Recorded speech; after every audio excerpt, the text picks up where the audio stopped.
What if one of the most famous US foreign policies from 1823 isn't dead but quietly weaponized for empire? The Monroe Doctrine promised the Western Hemisphere to the United States, but the story didn't end there. Today, a new version is emerging, shaping geopolitics without firing a single bullet. Latin America has become the chessboard, and the pieces are already moving. But why now, nearly 200 years later, is this doctrine being resurrected?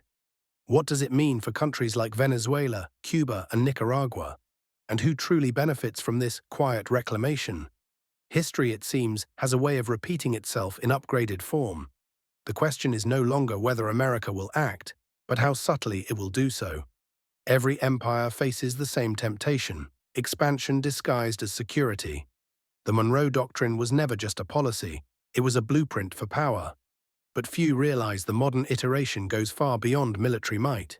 Today, economic leverage, sanctions, and strategic alliances are the new weapons.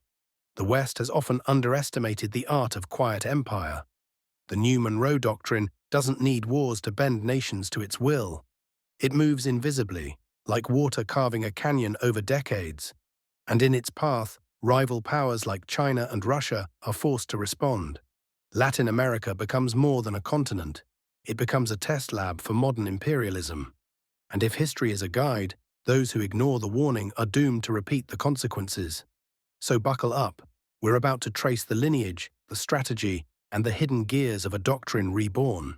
In 1823, President James Monroe issued a statement that would echo for centuries. The Monroe Doctrine declared the Americas off-limits to European colonial ambitions. On the surface, it was a simple warning: stay out of our backyard. But beneath the rhetoric was a nascent claim of hemispheric authority. No European monarch could touch these lands without consequences.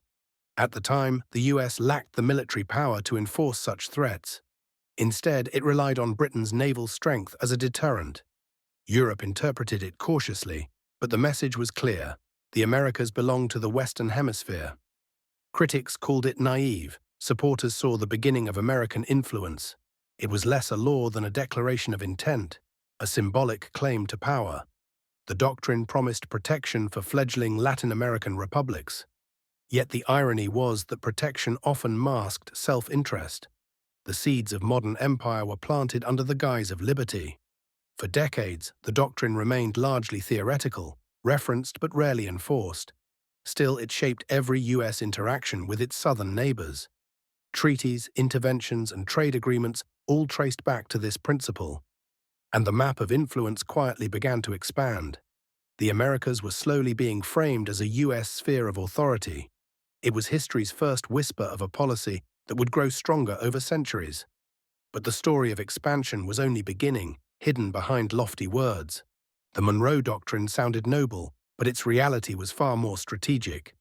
No European interference, often translated to US influence, filling the void.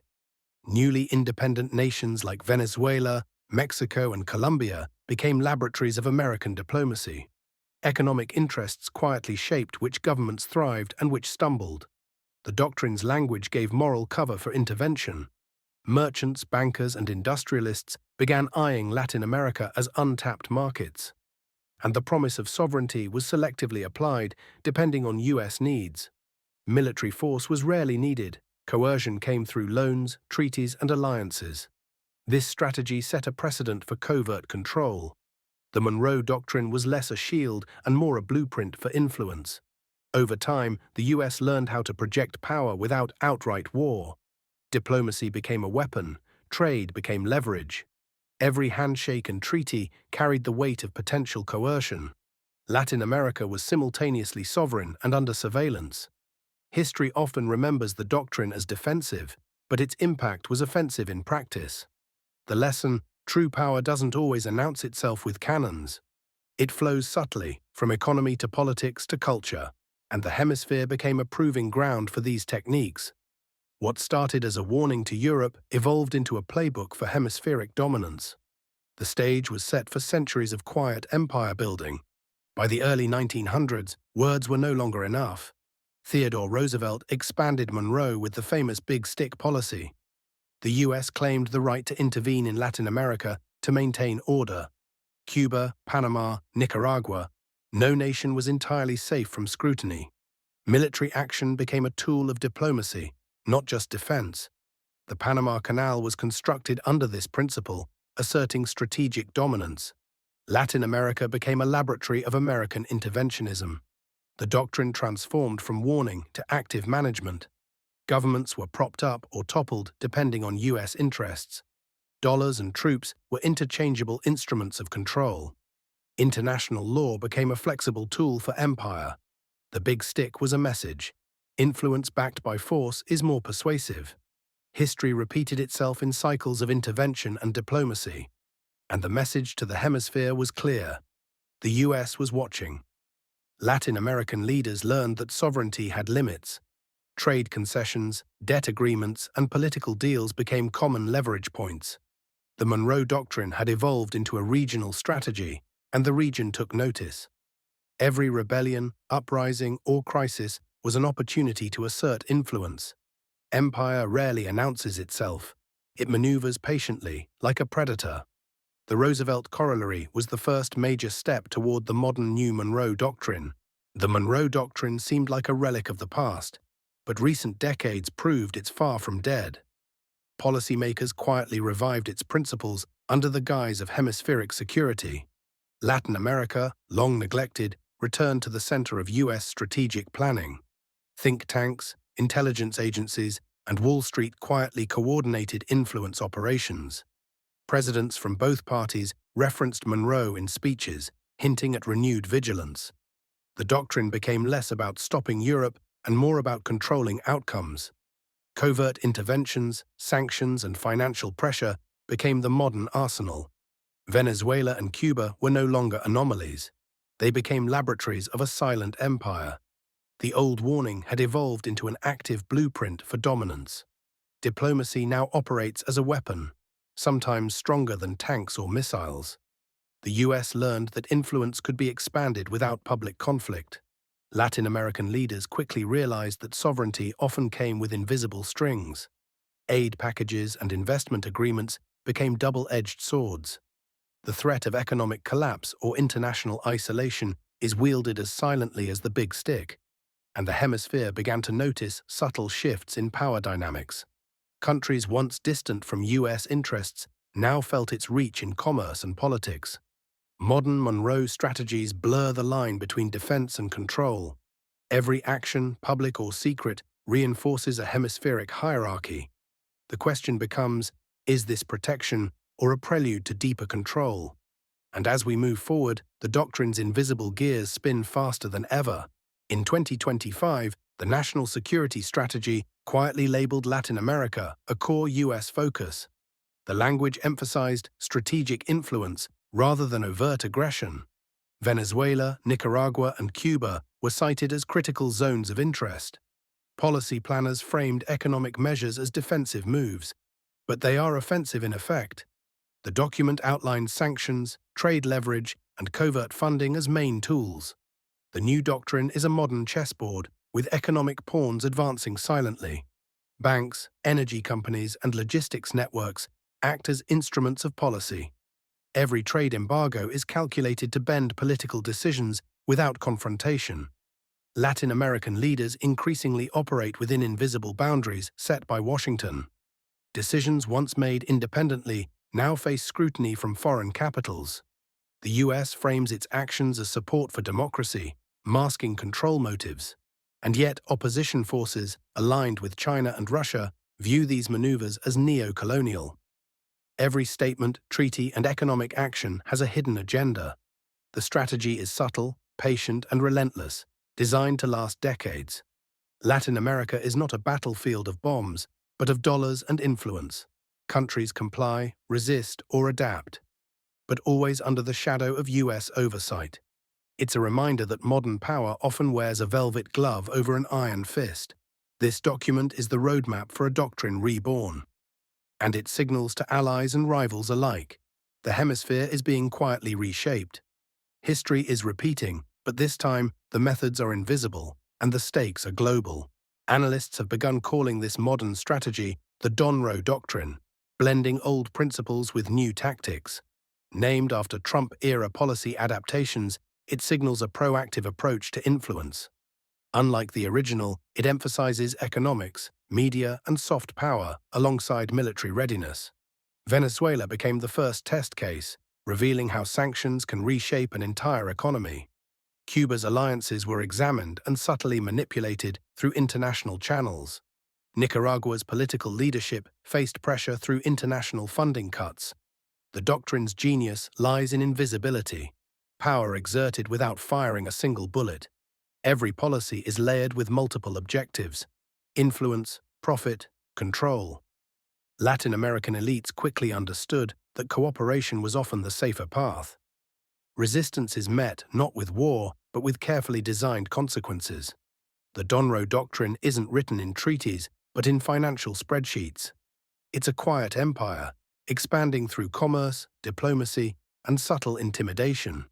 The hemisphere becomes a laboratory for strategies that could later be applied worldwide. Countries like Mexico and Panama watch closely, wary of their own sovereignty. Allies in South America are courted with incentives they cannot refuse. Rivals like China see it as a challenge, escalating their own presence in response. And the world begins to see Latin America not as a collection of nations, but as a controlled sphere. The old Monroe Doctrine has evolved into a sophisticated mechanism of modern power. The US is no longer just a neighbor, it's the invisible architect of influence. The question remains, how far can this quiet reclamation go before it meets resistance too strong to control? Venezuela's story is the clearest modern example of the doctrine in action. Sanctions crippled the economy, creating political pressure from within. Oil exports, once the lifeblood of the nation, were weaponized to bend decisions. The regime's survival depended not just on politics, but on external tolerance. US pressure forced alignment with broader hemispheric priorities.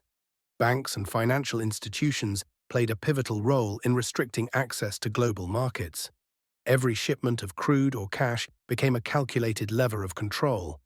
The message was subtle: comply or face economic isolation. Political factions within Venezuela began negotiating under invisible supervision. Dissenting voices were suppressed through both internal and international mechanisms.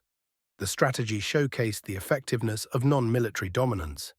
Economists refer to this as financial warfare, a core principle of the modern doctrine. The Monroe Doctrine allows control without public confrontation, leaving plausible deniability intact. Venezuelan citizens feel the pressure, but few see the hands guiding it. Neighboring countries observe cautiously, weighing the risks of similar interference. The world sees protests, shortages, and unrest, but not the orchestration behind them. Sanctions were not chaos, they were calculated instruments of influence. Every action, restriction, or negotiation was carefully timed. Venezuela became a model for modern empire in action, and it serves as a warning. Modern power doesn't need tanks, it thrives in silence. Venezuela is not just a test case, it's a warning about the global oil chessboard. The United States has long understood that energy is power in its purest form. Controlling oil exports gives leverage over politics, economies, and even international alliances. Sanctions are effective because they hit the very lifeblood of a nation's economy. Every shipment delayed or blocked sends a message without a single gun fired. Venezuela's oil wealth became a pawn in a larger hemispheric strategy. American corporations, often quietly, align with policy to maintain dominance. Financial sanctions are paired with diplomatic nudges, creating an invisible squeeze. Neighboring nations watch, understanding that energy independence is also a matter of sovereignty. Cuba, Mexico, and Nicaragua are all aware of the subtle signals in every transaction. The message is clear: compliance keeps the system flowing. Resistance isolates you. But these are not the only levers. Trade agreements, infrastructure, and investments all tighten control. Latin America becomes a playground where economic strategy replaces open warfare. Every pipeline, refinery, and port is a potential tool in this silent conflict. The modern Monroe Doctrine exploits these levers with precision, patience, and secrecy. This power is invisible yet omnipresent, shaping decisions long before public notice. Every nation in the hemisphere must navigate these waters carefully. One wrong move risks not invasion, but economic strangulation and political destabilization. Venezuela proves that modern empire can be exercised quietly, efficiently, and globally. The world may see chaos on the surface, but underneath lies a carefully orchestrated plan of influence. The US may move silently, but global powers are not idle observers. China has invested billions in infrastructure, ports, and loans across Latin America. Russia maintains alliances, offering military training, advisors, and diplomatic support. Every American move triggers a strategic response from these rival powers. Latin America has become the stage for a subtle geopolitical tug-of-war. Caracas, Havana, and Managua are all under scrutiny from multiple global capitals. China's Belt and Road projects threaten to counterbalance US influence quietly. Russia uses political rhetoric to sow resistance against American pressure. Yet the US doctrine anticipates this pushback, using it to justify stronger oversight. Each interaction is layered with hidden agendas and long-term planning. Latin American leaders must navigate between giants while maintaining their sovereignty. The region becomes a proving ground for multipolar strategy. Every trade deal or infrastructure loan has consequences far beyond the immediate country. And while public headlines focus on local politics, the real game is global. China and Russia are forced to play by American rules or risk isolation. Yet every resistance attempt becomes another data point for refining influence strategies. Latin America is no longer just a region, it's a laboratory for global power plays. The modern Monroe Doctrine leverages every rival move to strengthen its own position, and every quiet intervention signals to the world that US authority extends beyond borders. The question remains, can Latin America escape this invisible tug-of-war, or is it destined to be a chessboard forever? Cuba is more than just a neighbor, it's a symbol of resistance and alignment. Its alliances with China and Russia create friction with US ambitions. Washington's policies toward Havana have evolved from hostility to strategic subtlety. Covert funding, diplomatic engagement, and trade restrictions all influence the island quietly. Cuba's political leadership is constantly aware of the invisible hand shaping outcomes. Every port, ship, and shipment is analyzed for leverage points. The island's sovereignty is a bargaining chip in a larger hemispheric strategy. Sanctions target not just economics, but the perception of autonomy. Every diplomatic visit is carefully orchestrated for maximum influence. Public speeches mask hidden intentions, allowing policy to move unnoticed. The doctrine uses Cuba as both a cautionary tale and a test site. Every action sends signals to neighboring nations. Influence can be subtle but powerful. US intelligence closely monitors internal and external political dynamics. Cuba's alliances force Washington to adapt, creating a dynamic, ongoing game of power. Soft power, propaganda, and economic incentives become key instruments of control. Every negotiation is a layer in a long-term plan to maintain regional dominance. Cuba's struggle reflects the larger pattern of modern imperialism: influence without invasion. Latin America watches closely, learning which moves invite compliance and which invite retaliation. The new Monroe Doctrine is alive in Havana, and its impact echoes across the hemisphere. And as history shows, no island remains immune when empire silently advances. Panama has always been a strategic jewel in the hemisphere. The canal is more than a waterway, it is the artery of global trade. Control over such choke points has historically defined empires. The US leveraged this geographic advantage for decades, a model of the modern doctrine. Even today, influence is maintained through subtle agreements and inspections. Trade routes become instruments of power, guiding decisions far beyond the canal. Latin American nations understand that geography can dictate political independence. Every shipment passing through Panama carries implicit leverage. Corporations and governments alike are aware of the canal's strategic significance. This makes Panama a testing ground for covert influence, long before public headlines notice. Sanctions or restrictions could ripple across the hemisphere, shaping economic and political realities. The canal exemplifies the doctrine, control without overt conquest. History teaches that nations with strategic locations often face subtle pressures from empires. Washington has perfected the art of guiding outcomes quietly through trade and diplomacy. Latin American leaders adapt, knowing that compliance ensures access and resistance invites isolation. The canal's importance makes Panama central to hemispheric strategy planning.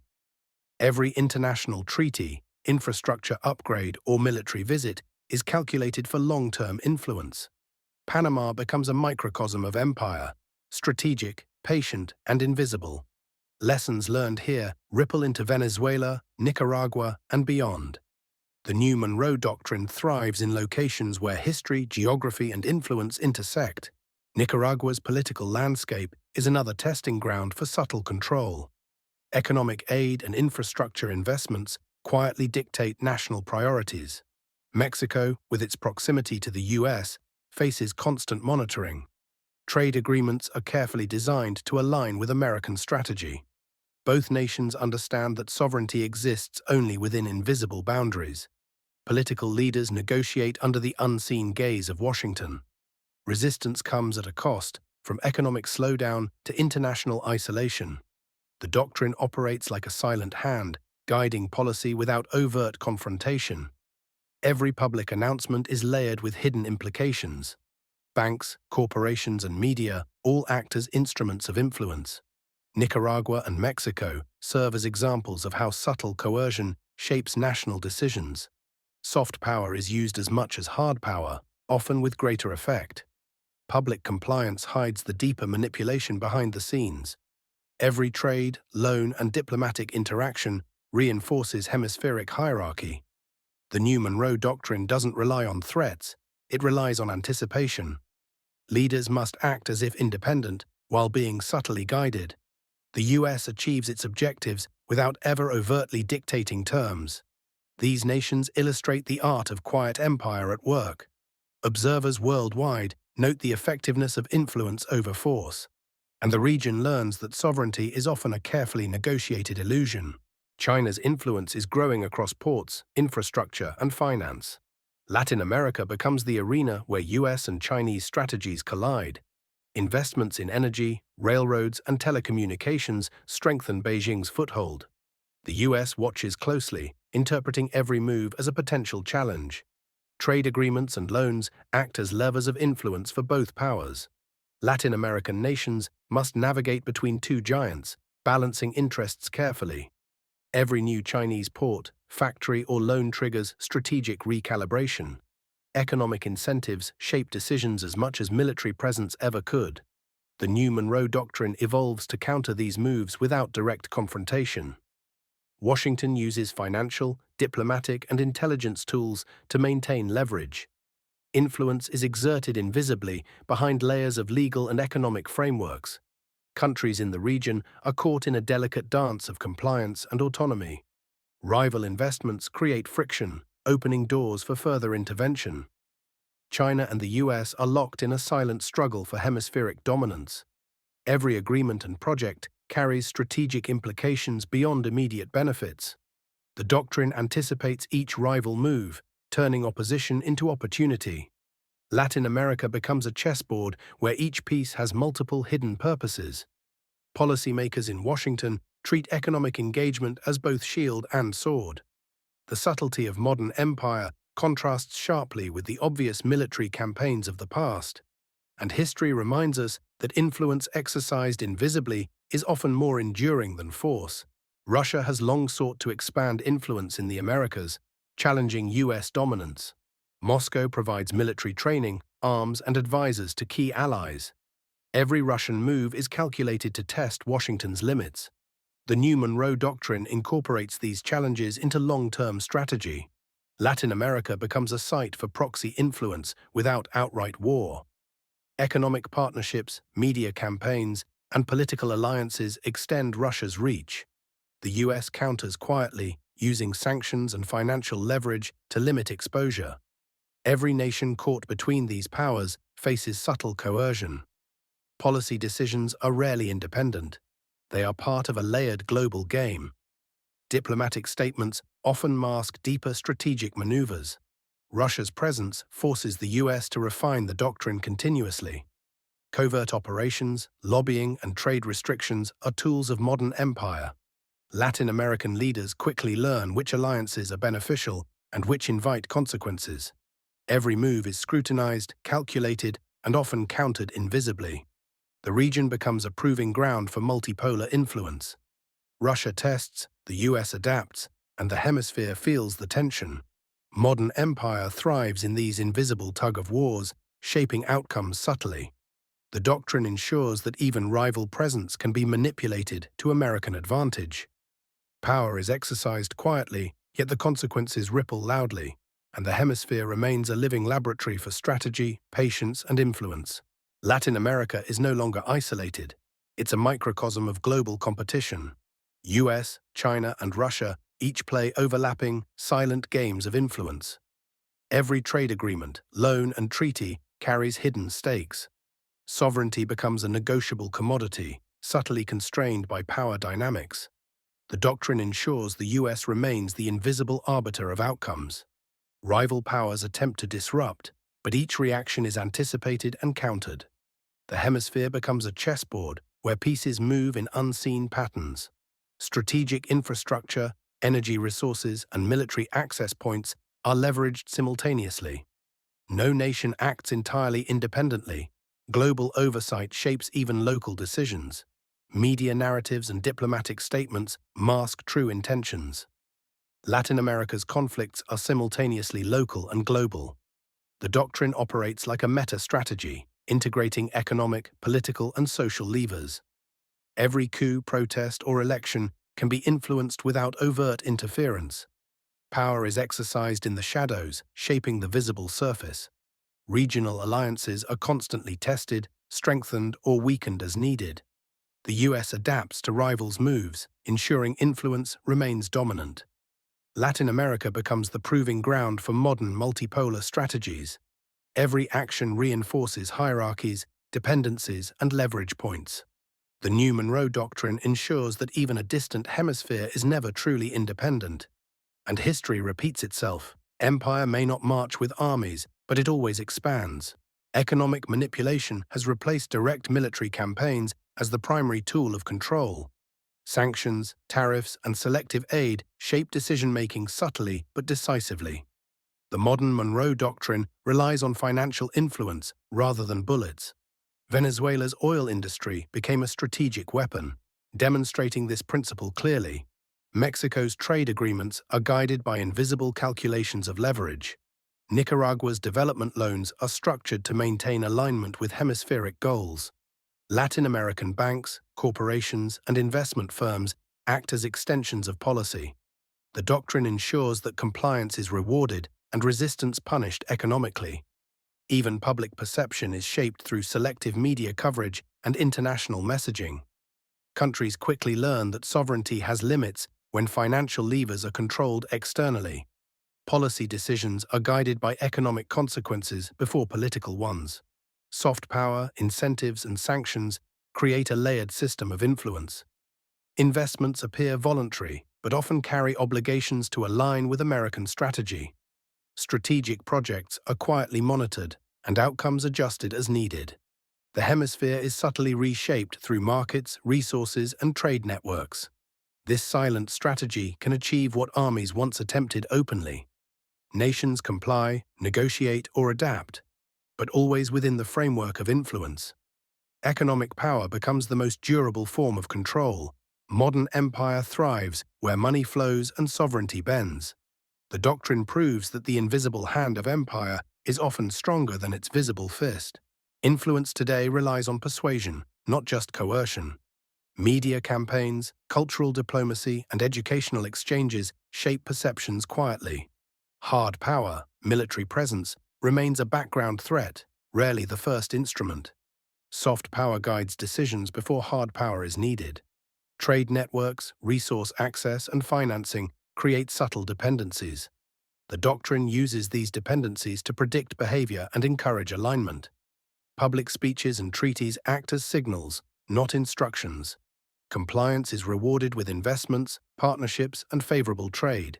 Resistance is met with delays, restrictions, and economic inconvenience. Political messaging subtly reinforces the power hierarchy without overt confrontation.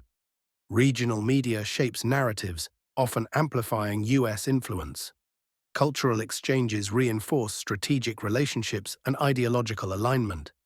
Latin American governments navigate this web carefully, knowing resistance is costly. Soft power ensures obedience is voluntary, making control sustainable. Hard power remains a contingency, reinforcing invisible influence when necessary. Every nation learns the rules of silent compliance under the doctrine.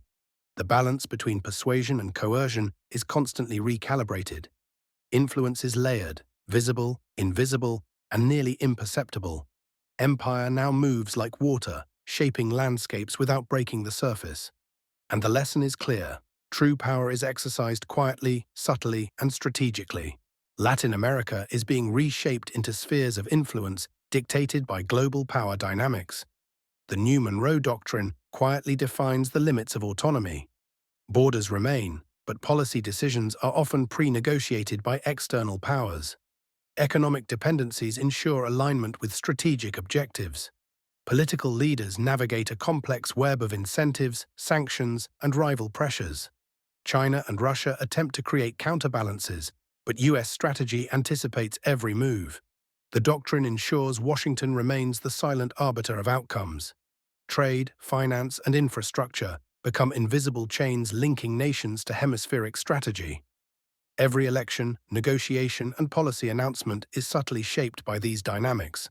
Sovereignty exists in theory, but influence defines reality. Latin America's decisions ripple globally, impacting trade, security, and diplomacy. Regional conflicts become tools for long-term strategic calibration. Cooperation is incentivized, resistance is contained, and influence grows without public confrontation. The doctrine ensures that even seemingly independent actions align with larger hemispheric goals. Rival powers are forced into predictable responses, reinforcing U.S. dominance. The hemisphere becomes a laboratory for modern empire and silent influence. Every nation learns which behaviors invite reward and which invite restriction. Maps drawn in capitals far away quietly dictate regional realities. Empire moves silently, patiently, and persistently. The new Monroe Doctrine proves that influence without overt conquest is the most effective power of all. History shows that empires, once ascendant, rarely contract voluntarily. The Monroe Doctrine, reborn, ensures the U.S. continues expanding influence quietly. Latin America is not unique. It is the latest stage of a timeless cycle. Venezuela, Cuba, Nicaragua, Mexico all serve as examples of what happens when influence is exerted subtly. Rival powers can resist, but the doctrine adapts faster than open confrontation allows. Every nation caught in this web faces choices between compliance and risk. The hemisphere is being quietly redrawn, one economic lever at a time. Maps, treaties, and policies act as instruments of control invisible to the public eye. Soft power and sanctions replace cannons and soldiers. Empire logic dictates that once influence is established, it expands wherever possible. The new Monroe Doctrine ensures that no challenge goes unanswered, only recalibrated. Every intervention, economic or political, strengthens the framework of dominance. The lesson is clear: resistance is expensive, compliance is rewarded. Latin American nations must navigate this landscape with caution, foresight, and subtlety. Rival powers like China and Russia serve as catalysts, shaping the strategy without derailing it. Every crisis becomes an opportunity for reinforcement of control. History may repeat, but the methods now are invisible, patient, and enduring. The U.S. continues to refine its tactics, preparing for decades of quiet empire. Sovereignty is often a facade. Influence, unseen but potent, shapes reality. And as the world watches, it must remember, silent empires are the most dangerous, and history favors those who understand their logic.